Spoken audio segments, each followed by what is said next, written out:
কারাগার থেকে মুক্তি পেয়ে আগামী নির্বাচনে অংশ নেয়ার আশায় দেশবাসীর দোয়া চেয়েছেন আওয়ামী লীগের প্রেসিডিয়াম সদস্য ও সাবেক নৌ পরিবহন মন্ত্রী শাহজাহান খান।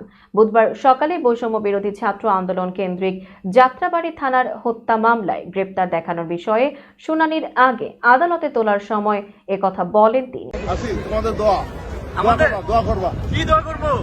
দোয়া করবা যেন আমরা তাদের মুক্তি পেয়ে দেশের শান্তি শৃঙ্খলা কিভাবে ফিরে আনা যায়, আগামী নির্বাচনে কিভাবে আমরা অংশগ্রহণ করতে পারি, এই সমস্ত কাজ।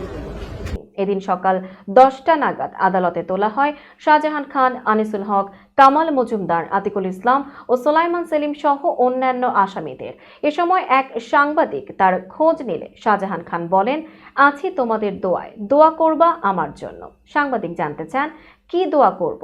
জবাবে তিনি বলেন, দোয়া করবা যেন তাড়াতাড়ি মুক্তি পেয়ে দেশে শান্তি শৃঙ্খলা কিভাবে ফিরিয়ে আনা এবং আগামী নির্বাচনে কিভাবে অংশগ্রহণ করতে পারি। এ সময় ওই সাংবাদিক মন্তব্য করেন, সবাই বলছে আপনারা দেশের 12টা বাজিয়েছেন। উত্তরে শাহজাহান খান বলেন, আমরা 12টা বাজিয়েছি না কারা 12টা বাজিয়েছে সেটা সামনে প্রমাণিত হবে।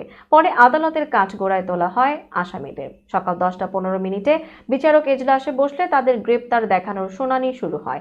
আদালত একে একে তাদের গ্রেপ্তার দেখানোর আবেদন মঞ্জুর করেন। আদালত চত্বর থেকে হাজতখানায় নেয়ার সময় আবারও আরেক সাংবাদিক তাকে জিজ্ঞাসা করেন, আপনি এত হাসেন কেন? জবাবে শাহজাহান খান বলেন, আমি সব সময়ই হাসি, মৃত্যুর আগ পর্যন্ত হাসতে থাকবো।